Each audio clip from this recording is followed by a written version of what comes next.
Hello learner, welcome to Bafunde Academy. This is a chemistry class and I am your tutor Joanna Kini.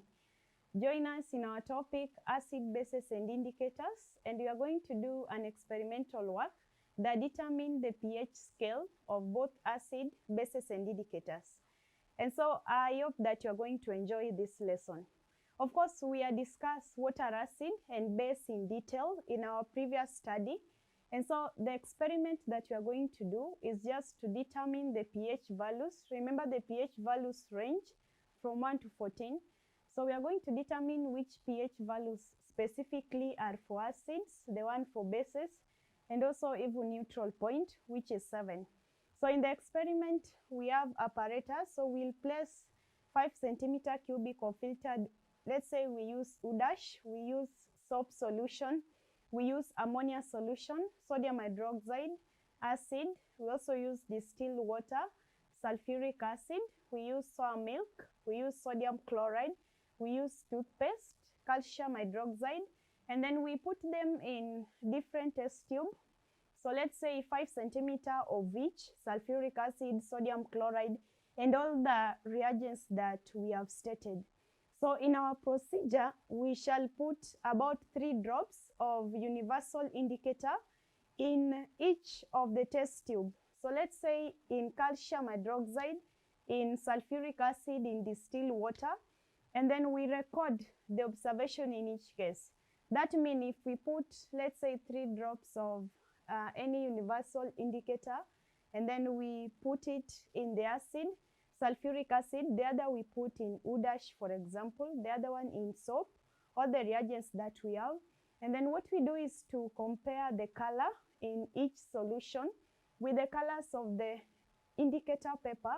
Remember, in the lab, we normally have a universal indicator paper that shows varied colors depending on the acid and the bases that are being tested, and also their strength, the strength of acids and the bases. So after comparing the colors, then you are going to determine the pH of each solution. So this table shows what actually takes place. So let's say if we have Udash, the color is blue at a range of pH 8, and that shows that Udash is an alkali or alkaline solution, which is weak. So we say it's weakly alkaline. And then in the range of sulfuric acid, the color will change to red, and in the pH, red is 1. That means that sulfuric acid is a strong acid, strongly acidic. And the sour milk will change blue, 9, that is alkaline. And then we have sodium chloride, green, at a pH of 7. So sodium chloride is a neutral solution, and that is why it is showing the pH scale of 7. And then we have calcium hydroxide. Calcium hydroxide will turn blue. Blue is at pH scale 11. That shows that it is alkaline. And then we have lemon juice that will turn orange at pH 5. That is also weakly acidic. We have soap, 8, weakly alkaline. We have ammonia solution, green, weakly alkaline. Sodium hydroxide is 14. So 14 is strongly alkaline. So sodium hydroxide solution is a very strong base, and that's the pH, which is 14.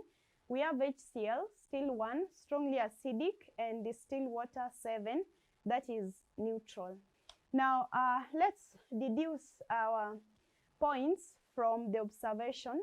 And so in our explanation, we realize that all mineral acids, that is HCl, sulfuric acid, nitric acid, all of them are strongly acidic, and so they show a pH range of 1 to 3, and that is color red in the universal indicator paper. At the same time, we also realize that 2 alkalis are very basic, that is sodium hydroxide solution and also potassium hydroxide solution. They are strongly basic, thus they have the pH 14. And then we also realize that from that, ammonia is weakly basic. It had a pH of around 10, so that shows that it is weakly basic. So in short, from our experiment, we realized that sodium hydroxide, potassium hydroxide are strong acid, and strong bases, and strong bases show blue, a color range of blue in the universal indicator paper. At the same time, the pH is within the range of 10 to 14, and so that shows that they are strongly basic. At the same time, we also realize that some bases are weak, like ammonia, having a pH of 9 or 8. So the ones that are weak have a pH of 7 to 10, and so those are weak bases. Let's say like ammonia is a weak base, calcium oxide is a weak base, even calcium hydroxide is also a weak base.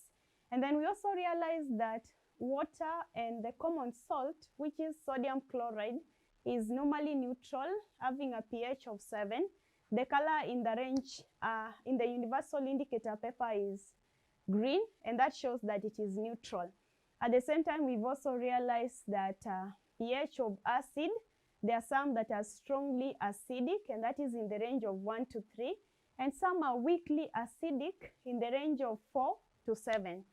Now, anytime there is a reaction between an acid and a base, we produce salt and water, and so there will be a change in the pH, shifting to 7.